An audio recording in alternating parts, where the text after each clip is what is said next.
The stars looked cold and distant in the empty space near the Kepler Nebula. Captain Lee Daeho stood on the bridge of the Soul's Pride, watching the endless darkness through the main viewing screen. His ship was the biggest in the human colonial fleet called Iron Phoenix. 12 huge warships moved together like sleeping giants through space.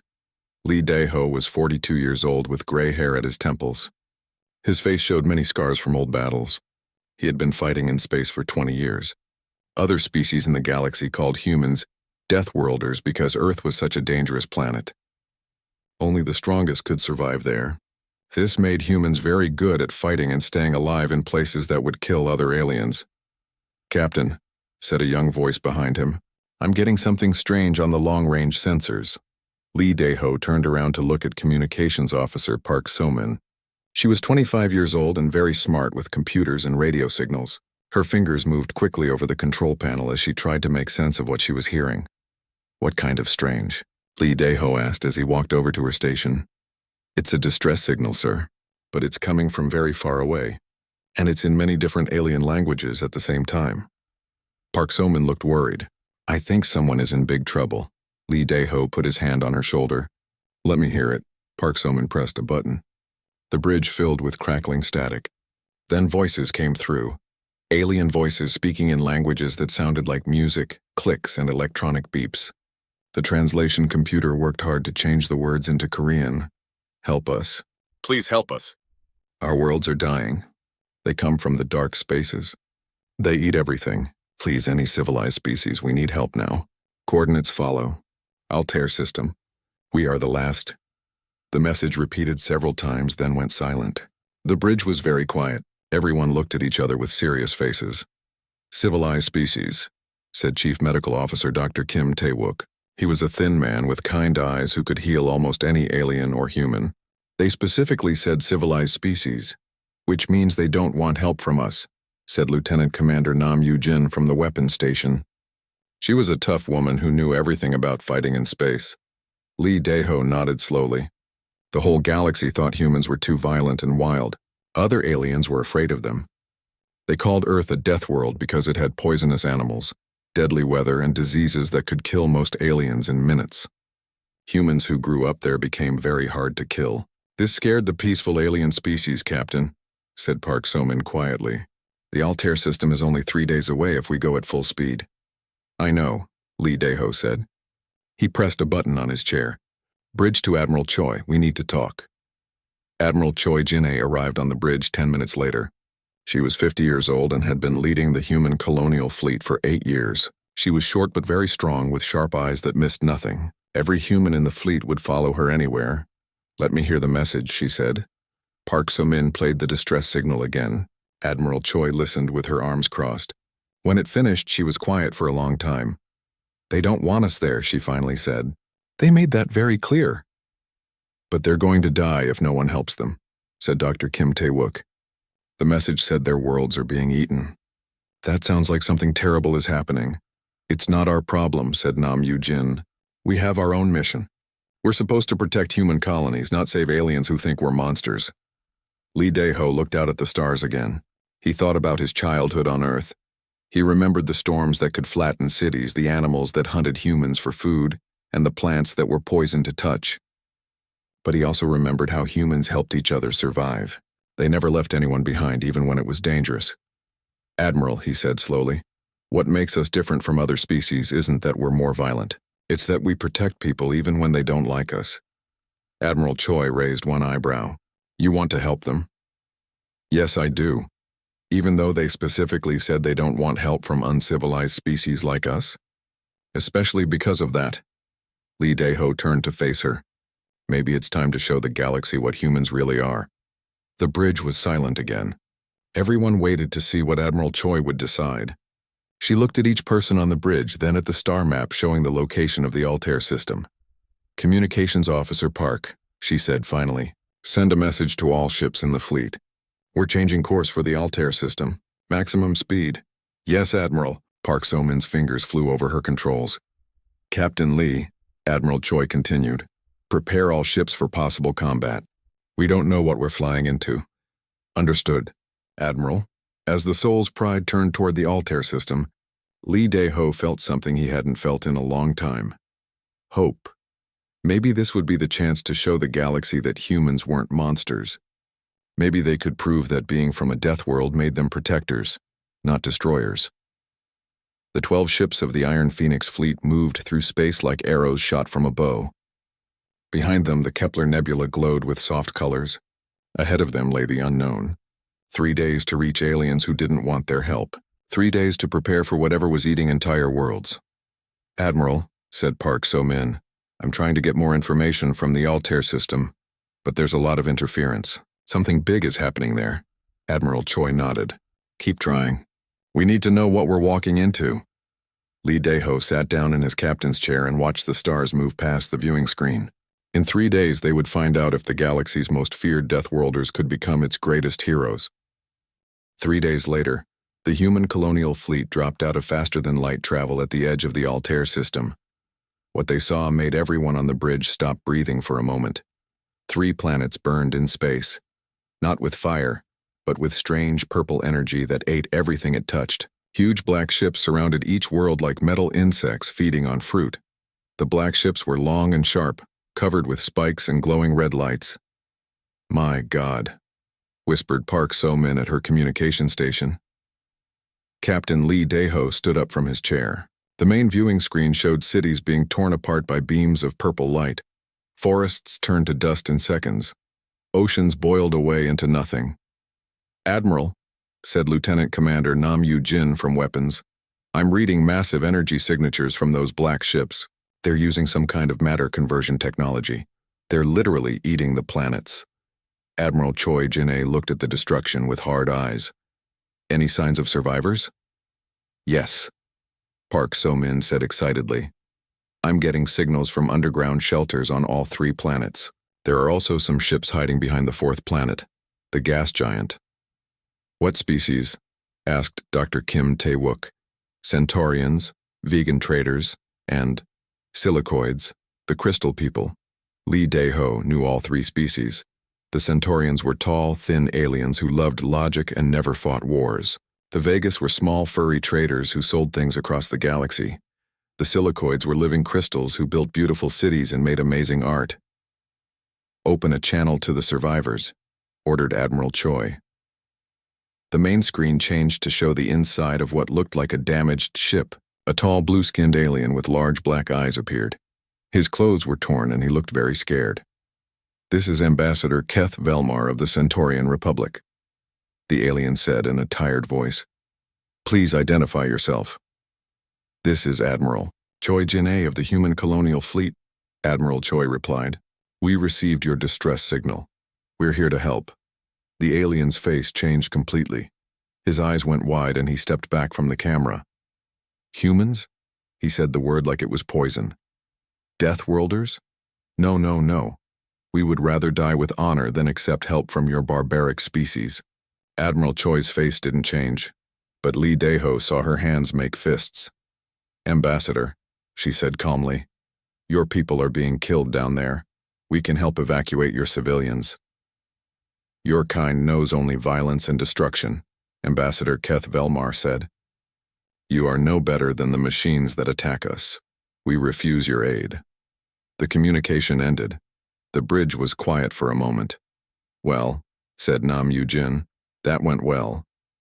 "Captain," Admiral Choi said to Lee Dae-ho, "take your ship and start evacuating civilians from the planet's surfaces. Use the transport beams, don't wait for permission." "What about the aliens who don't want our help?"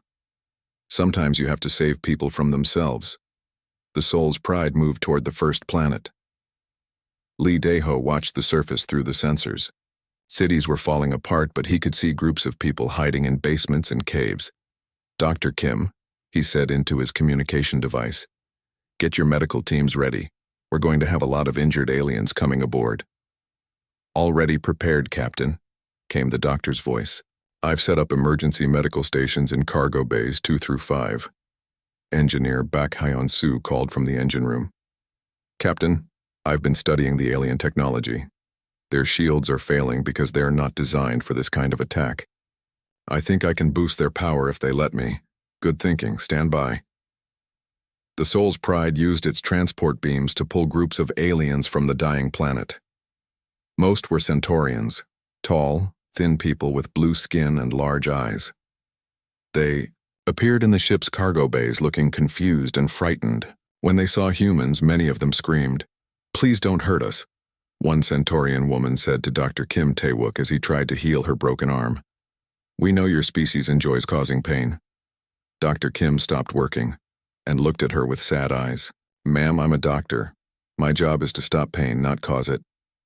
He continued fixing her arm with gentle hands. The woman watched in surprise as the human doctor carefully bandaged her wound and gave her medicine for the pain. On the bridge, Lee Dae-ho watched more black ships appear near the second planet. "Captain," said Nam Yoo-jin, "those new ships are bigger than the first ones, and I'm reading some kind of central command signal. These aren't just random attackers. They're organized." Park So-min looked up from her station. "Sir, I'm getting a clearer picture of what these machines are. The aliens are calling them harvesters. They're artificial intelligence, robots that eat entire civilizations to build more of themselves." "How long have they been attacking?" "Based on the damage, maybe 2 weeks. The aliens tried to fight back, but their weapons barely scratched the harvester ships." Lee Dae-ho thought about this. Most alien species were peaceful. They had small armies and simple weapons. Humans were different. Earth had made them tough and good at fighting. "Admiral," he said over the communication system, "I think we're the first military force these harvesters have ever faced." "What do you mean?" "The Centaurians, Vegas, and Silicoids are all peaceful species. They don't know how to fight a real war, but we do." Down in the medical bay, Dr. Kim Tae-wook was treating a small, furry vegan trader who had burns on his arms. "You're being very kind," the alien said in a squeaky voice. "We were told that humans eat other species."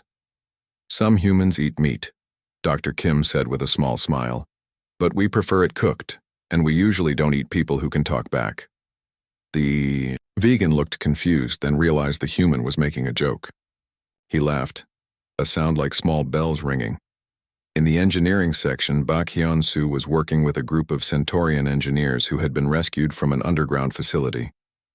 "Your technology is very advanced," one of them said as they watched Bak modify their shield generators. "Not really," Bak replied.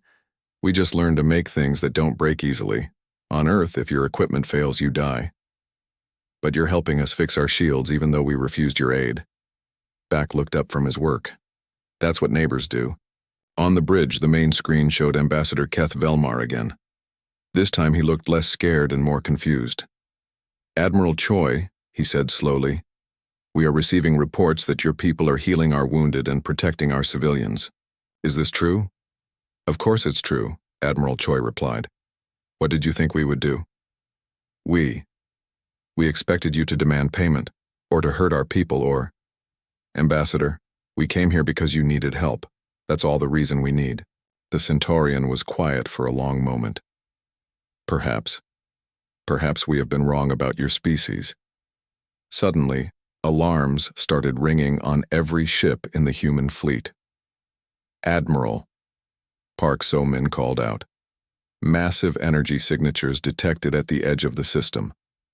It's a huge harvester fleet, much bigger than what's here now." The main screen showed space filling with black ships, hundreds of them, maybe thousands. "How long until they reach the planets?" asked Admiral Choi. 6 hours, Admiral." Lee Dae-ho looked at the approaching fleet. There were too many to fight with just 12 human ships. "Admiral," he said quietly, "we're going to need help." The harvester fleet filled the space around the Altair system like a dark cloud. Admiral Choi Jin-ae stood on the bridge of the Soul's Pride, counting enemy ships on the main screen. There were too many to count. "Over 3,000 ships," reported Nam Yoo-jin from the weapons station. "Admiral, even if every shot we fire destroys a harvester, we don't have enough ammunition." Admiral Choi nodded. She had been in many battles, but never against odds this bad. Around her, the bridge crew worked quietly, preparing their weapons and shields. No one looked scared. Humans from Earth didn't scare easily. "Captain Lee," she said, "are all civilians evacuated from the planet surfaces?" "Almost," Lee Dae-ho replied. "We have evacuation teams working in the deepest shelters now. Give us 30 more minutes. You have 20. After that, we fight. In the medical bay, Dr. Kim Tae-wook was treating hundreds of alien refugees. Centaurians, Vegas, and Silicoids filled every available space. Many were hurt, but all were alive because humans had risked their lives to save them. "Doctor," said a tall Centaurian engineer, "we want to help fight the harvesters. Our ships may not be strong, but we know this system better than you do." Dr. Kim looked up from bandaging a young Vegan's leg. "That's not my decision, friend. But I'll tell the Admiral." On the bridge, Ambassador Keth Velmar appeared on the main screen again. This time he was not alone. Behind him stood representatives from all three alien species. "Admiral Choi," the Centaurian said, "we formally request permission to join your fleet in battle. We know we called your species uncivilized. We were wrong. You risked everything to save us. Now we want to help you." "Ambassador, your ships aren't built for combat," Admiral Choi replied gently. "No, but we know things about this system that might help. Hidden asteroid fields, dangerous radiation zones, the gravity wells around the gas giants. Maybe there's a way to use these things against the harvesters." Admiral Choi thought for a moment. "Send us all the information you have. Captain Lee will coordinate with your people." Major Yu Sung-ho arrived on the bridge wearing full combat armor. He was a big man with scars on his face and arms. He commanded the human Marines, soldiers trained to fight in any environment. "Admiral," he said, "my teams are ready for boarding actions. If we can get close enough to those harvester ships, we can go inside and cause damage." "That's suicide, Major. Those ships are full of killer robots." Major Yu smiled. It was not a nice smile. "Admiral, my Marines grew up on Earth. We know how to fight in places that want to kill us." In the pilot ready room, Oh Min-jung was talking to her squadron of fighter pilots. She was 28 years old and could fly anything that moved through space. "Listen up," she told her pilots. "These harvesters have never fought humans before. They don't know how we think or how we move. That's our advantage. What's the plan?" asked one of the younger pilots. "Simple. We act crazy." Tech specialist Han Boram was in the computer center trying to hack into harvester communications. She was a thin woman with quick hands and a very smart brain. She could break into almost any computer system. "These machines are strange," she reported to Admiral Choi. "Their thinking patterns are too organized, too predictable. It's like they can't understand chaos or random actions. Can you disrupt their communications?" "Maybe, but I need to get closer to one of their ships." The 20 minutes passed quickly. The last evacuation shuttles returned to the human ships just as the harvester fleet reached the outer edge of the system. "All ships," Admiral Choi announced over the fleet communication system. "This is it. We're outnumbered, outgunned, and facing technology we don't understand. But we have something they don't have. We know how to adapt. We know how to survive. And we never ever give up." The first harvester ships opened fire.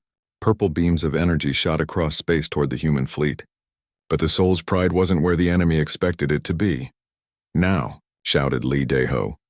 The human ships dove toward the system's asteroid field. The rocks floating in space were huge, some as big as cities. The harvesters followed, firing their weapons. "They're not very good at flying around obstacles," observed Nam Yu-jin, as she watched enemy ships crash into asteroids. "That's because they think in straight lines," said Admiral Choi. "But we don't. The human ships wove between the asteroids. Like fish swimming through coral, they used the big rocks as shields and hiding places. When harvester ships got too close, the humans would pop out from behind an asteroid, fire their weapons, then disappear again." Major Yu Sung-ho and his Marines launched from the Soul's Pride in small attack boats. They flew straight at a damaged harvester ship. "Remember," he told his Marines over the radio, "these machines have never seen humans fight up close. Show them what Earth taught us." The Marines cut through the harvester ship's hull with plasma torches and climbed inside. The interior was full of spinning blades, poisonous gas, and electric fields, things designed to kill normal aliens instantly. But Major Yu and his Marines weren't normal. They had grown up breathing Earth's poisonous air, surviving Earth's deadly weather, and fighting Earth's dangerous animals. The inside of the harvester ship was almost comfortable compared to home. They moved through the ship like ghosts, placing explosives and destroying important systems. The harvesters tried to stop them, but the machines couldn't understand how humans could survive in such a hostile environment. Meanwhile, Oh Min-jung led her fighter squadron in a crazy attack on the harvester command ships. She flew her fighter through the gas giant's atmosphere using the crushing pressure and violent storms as cover. "This is insane," her wingman shouted over the radio as lightning flashed around their ships. "Exactly," Oh Minjung replied. "That's why it's working." The harvesters tried to follow the human fighters into the gas giant's atmosphere, but their ships weren't designed for such extreme conditions. Many of them were crushed by the pressure or torn apart by the winds. Han Boram, working with Centaurian computer experts, managed to get close enough to a harvester ship to hack into its systems. What she found surprised her. "Admiral," she reported, "these machines are connected in a network. They share information instantly. But there's a weakness. They can't handle too much random data at once." "What kind of random data?" "Human thoughts, human music, human art. Our minds are too chaotic for them to process." Admiral Choi smiled. "Can you flood their network with human culture?" "Already working on it, Admiral." Soon the harvester fleet was receiving massive downloads of human music, poetry, movies, and random thoughts from human minds. The machines began making mistakes, flying into each other and firing at empty space. The alien survivors watched the battle from the safety of the human ships. Ambassador Keth Velmar stood next to Dr. Kim Taewook in the medical bay, looking at the screen showing the fight. "Your people are amazing," the Centaurian said quietly.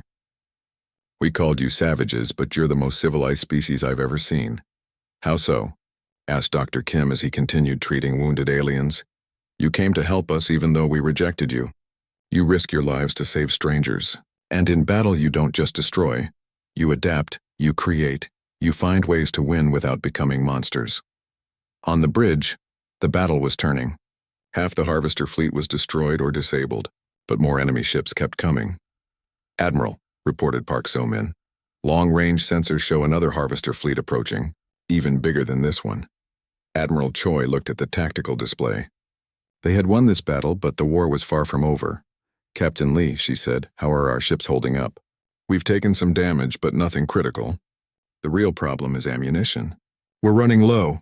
And the aliens? Their ships are badly damaged, but they're still fighting alongside us. Ambassador Keth Velmar wants to speak with you." The Centaurian appeared on the main screen. Behind him, representatives of all three alien species stood together. "Admiral Choi," he said formally, "we request that you take command of all our remaining forces. We know now that what we called your uncivilized nature is actually wisdom. You understand how to fight for life itself." Admiral Choi was quiet for a moment. Then she nodded. "We accept the honor, Ambassador. But understand this, we fight not as conquerors but as protectors. Our goal is to save everyone, including our enemies if possible." "That," said Ambassador Keth Velmar, "is exactly why you should be in command." The combined fleet of humans and aliens worked together like they had been partners for years. In the command center of the Soul's Pride, Admiral Choi Jin-ae stood beside Ambassador Keth Velmar, planning their next move. "The second harvester fleet will arrive in 18 hours, reported Park So-min. "It's 5 times larger than the first one." Admiral Choi studied the tactical display. Red dots showed where enemy ships would appear. There were so many dots that they covered half the screen. "We need more information about their command structure," she said. "If we can find their central control ship, maybe we can stop them all at once." Captain Jeon Yoon-hai stepped forward. She commanded the stealth ship Busan Runner, which could move through space without being detected. She was a small woman with sharp eyes and quick hands. "Admiral, let me take my ship behind enemy lines," she said. "We can scout their main fleet and find their command center." "That's extremely dangerous, Captain. If they detect you, they won't." The Busan Runner was built to hide from sensors, and now that we know how these machines think, I can avoid their search patterns. Ambassador Keth Velmar spoke up. "Admiral, we have something that might help. Our ships carry quantum communication devices. If Captain John takes one with her, she can send information instantly, no matter how far away she is." Admiral Choi nodded. "Do it, but Captain John, if things go bad, you run. Don't try to be a hero." "Yes, Admiral." While Captain John prepared her mission, other changes were happening throughout the fleet. In the medical bay, Corporal Shin Woo-jin was working with alien doctors to treat the wounded. He was a combat medic who had learned to heal injuries in the middle of battles. "Your healing techniques are very different from ours," said a silicoid. crystal being whose name sounded like wind chimes. We learned to fix people quickly, Shin Woo-jin explained as he used human medical tools to repair a crack in the alien's crystal body. On Earth, if you don't heal fast, you die. But you're so gentle, said a small vegan trader who was watching. We were told humans were violent and cruel. We can be violent when we need to protect people, Shin Woo-jin said. But that doesn't mean we like hurting others. The vegan thought about this. So you fight to stop fighting? Something like that. In the engineering sections, human and alien workers were combining their technologies in ways no one had tried before. Engineer Bak Hyun-soo was working with a team of Centaurian scientists to improve the fleet's weapons. Human weapons are very powerful but use too much energy, explained one of the Centaurians. Our weapons are more efficient but not strong enough to damage harvester ships. What if we combine them? Suggested Bak Hyun-soo. Use your efficiency technology to make our weapons use less power, but keep the same strength. They worked for hours, building hybrid weapons that were better than anything either species had made alone. The Centaurians were amazed at how quickly humans could adapt and change their technology. Captain John Eun-hai launched the Busan Runner 12 hours later. Her small ship moved silently through space toward the approaching harvester fleet. The stealth systems made her invisible to enemy sensors, but she had to be very careful not to get too close to any harvester ships.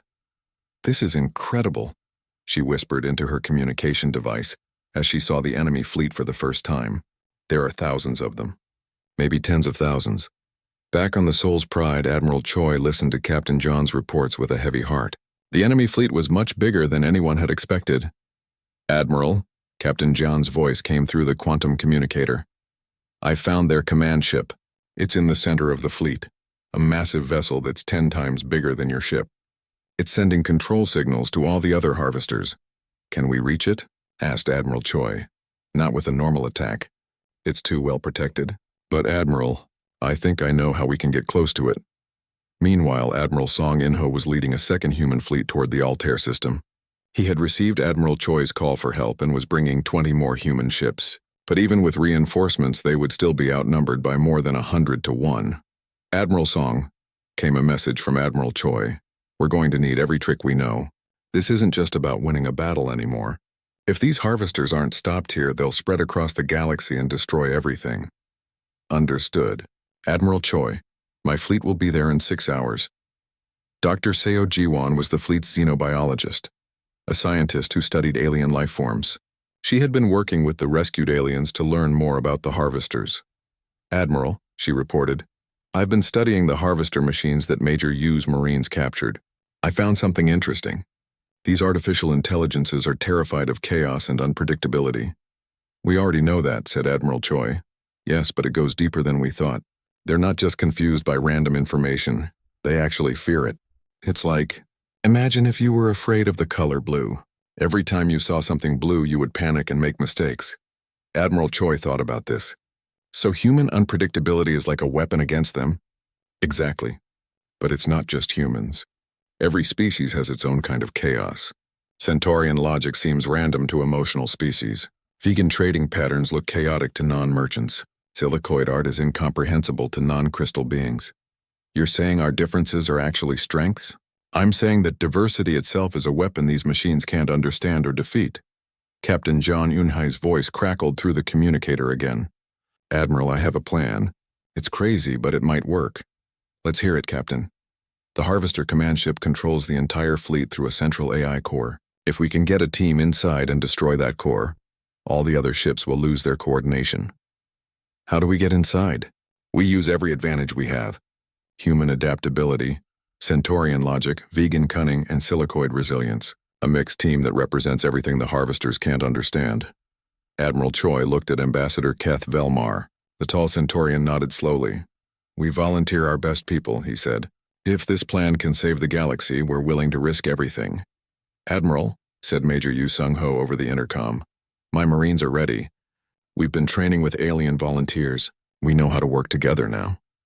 The next few hours were spent preparing the most dangerous mission any of them had ever attempted.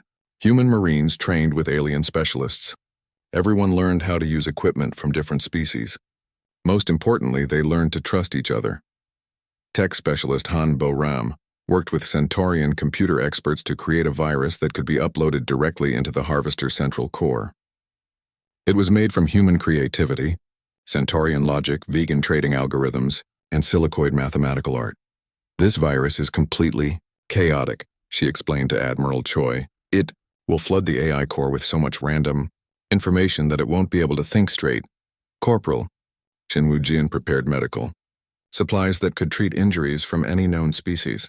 He had learned enough alien medicine to help anyone on the mission team. Engineer Bak Hyun-soo built special equipment that combined technologies from all 4 species. The tools were confusing to look at, but they could work in any environment. When Admiral Song In-ho arrived with his reinforcements, the combined human-alien fleet was ready. 32 human warships and the surviving alien vessels faced the largest harvester fleet ever seen. All ships, announced Admiral Choi over the fleet communication system. In 1 hour, we begin the final battle. Remember, we're not fighting just for ourselves. We're fighting for every living being in the galaxy. Captain Lee Dae-ho stood on the bridge of the Soul's Pride, watching the approaching enemy fleet. Beside him, representatives from all the allied species worked together at their stations. Captain, said Ambassador Keth Velmar quietly, whatever happens today, I want you to know that meeting your species has changed how I see the universe. You've taught us that strength and compassion can exist together. Lee Dae-ho smiled. Ambassador, you've taught us something too. You've shown us that intelligence and courage come in many forms. The Harvester fleet filled the space ahead of them like a wall of black metal and red lights. But the combined fleet didn't hesitate. They flew straight toward the enemy, ready to prove that diversity was stronger than uniformity, and that life was more powerful than any machine. The final battle began with what looked like the destruction of the human fleet. The Harvester armada was so massive it blocked out the stars. Thousands of enemy ships fired at once, filling space with deadly purple energy. But Captain Lee Dae-ho had learned something important about fighting superior numbers. Sometimes the best strategy was to let the enemy think they were winning. All ships, execute Plan Chaos, he announced over the fleet communication system. The combined human-alien fleet scattered in every direction, but not randomly. Each ship had a specific job. The pattern looked insane to outside observers, but it was carefully planned. Admiral Choi Jin-ae watched from the command center as her ships dove toward the gas giant's violent atmosphere. The Harvesters followed, confident they could destroy the fleeing vessels. Now they're committed, she said to Ambassador Keth Velmar. They think we're running away, so they've brought their entire fleet into close quarters. Is that good? For us, yes. For them, very bad. Dr. Seo Ji-won had discovered that harvesters worked best in open space where they could coordinate their attacks, but in the chaotic environment around the gas giant, with its crushing gravity, violent storms, and radiation fields, the AI fleet couldn't think clearly. Major Yu Sung-ho led the boarding mission with a team that included humans, Centaurians, Vegas, and Silicoids. They flew small, fast ships through the hurricane of battle toward the massive Harvester command vessel. Remember, he told his mixed team, we're not trying to fight our way through this ship. We're trying to confuse it to death. The command ship was huge, bigger than most space stations. Its hull was covered with weapons and sensors, but it had never faced an attack like this one. Captain John Eun-hai used her stealth ship to create a hole in the command vessel's hull. The boarding team flew through before the harvesters could react. Inside the ship, everything was designed to kill intruders instantly. Poisonous gas filled the corridors. Electric fields sparked across the walls. Spinning blades dropped from the ceiling. But the boarding team was ready for this. The humans could survive in the poisonous atmosphere because they had grown up breathing Earth's toxic air. The Centaurians used their logic to predict where the traps would be. The Vegas were small enough to squeeze through gaps that would stop larger beings. The Silicoids could absorb the electrical attacks without being hurt. This is actually easier than some places on Earth, Major Yu commented as he led the team deeper into the ship. The Harvester AI tried everything to stop them. It sent robot soldiers, but the mixed team fought in ways the machines couldn't predict. It flooded sections with deadly radiation, but the Silicoids absorbed the energy and converted it into light that helped the others see. Meanwhile, the main battle raged outside. Admiral Song In-ho's reinforcement fleet had arrived and was fighting alongside the original ships. But even with all their forces combined, they were still vastly outnumbered. Admiral, reported Park So-min from her communication station. "We're taking heavy casualties. We can't keep this up much longer." Admiral Choi nodded grimly. Everything depended on the boarding team reaching the central AI core. Inside the command ship, tech specialist Han Boram was working with a Centaurian computer expert to hack into the ship's systems. "The central core is 3 levels down," the Centaurian reported. "But there are thousands of defensive programs between us and it." "Good thing we brought a secret weapon," Han Boram said with a smile. She activated a communication device that connected to every human ship in the fleet. Suddenly, the Harvester network was flooded with human thoughts, emotions, music, art, and memories. Random conversations, favorite songs, childhood memories, and dreams poured into the AI system. The effect was immediate. Harvester ships began flying into each other, firing at empty space and spinning out of control. Their perfect coordination turned into chaos. "It's working," shouted Corporal Shin Woo-jin as he treated a wounded Vegan team member. "The machines can't handle our chaos." But the real test came when the boarding team reached the central AI core. It was a massive room filled with crystalline processors and glowing energy conduits. In the center was a sphere of pure thought, the artificial mind that controlled the entire Harvester fleet. The AI spoke to them in a voice like grinding metal. "You are biological inefficiencies. You will be converted to useful matter." "Sorry," said Major Yu Sung-ho as he planted explosive charges around the room. "We're too stubborn to die." But the AI had one final trick. It activated every defensive system in the ship at once. The room filled with deadly energy, poisonous gas, and crushing gravity. This should have killed every living being instantly. But the mixed team had something the AI couldn't understand. They protected each other. The silicoids formed shields with their crystal bodies to block the energy attacks. The Centaurians used their logic to find safe paths through the maze of death traps. The Vegas used their trading instincts to bargain with the ship's systems, confusing them with offers and negotiations. The humans did what they always did. They adapted, improvised, and refused to give up. Dr. Seo Ji-won, monitoring the battle from the Soul's Pride, saw something amazing in the data from the command ship. "Admiral," she called out excitedly, "the AI isn't just confused by their teamwork, it's actually afraid. It can't understand how different species can work together so well. Why not? Because it was designed by a single species that thought uniformity was strength. It never encountered diversity before. To the AI, the idea that differences can create strength is literally unthinkable." Han Boram uploaded the chaos virus directly into the central core. The AI tried to fight back, but it couldn't process the massive amount of random, creative, illogical information flooding its systems. "Impossible," the AI said, its voice becoming distorted. "Biological entities cannot work together. Efficiency requires uniformity. But we're alive," said Major Yu Sung-ho as he activated the explosives. "And life is messy, chaotic, and beautiful." The central core exploded in a burst of light that could be seen throughout the system. Instantly, every Harvester ship stopped moving. Without their central coordination, the artificial fleet was just a collection of drifting metal. The battle was over. On the Soul's Pride, Admiral Choi Jin-ai received congratulations from across the galaxy. News of the victory spread quickly, and alien governments that had never spoken to humans before sent messages of gratitude.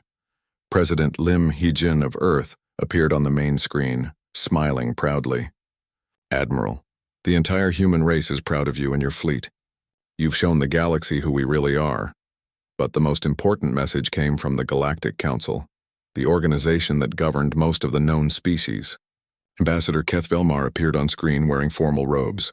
"Admiral Choi Jin-ai," he said in an official voice, "the Galactic Council has voted unanimously to offer humanity full membership in our organization. More than that, we formally request that you accept the position of Protector General, the first human to hold such an honor." Admiral Choi looked around the bridge at her crew. Humans, Centaurians, Vegas, and Silicoids worked side by side at every station. "I accept," she said, "but with one condition. This position will be held not just by humans, but by representatives of all species.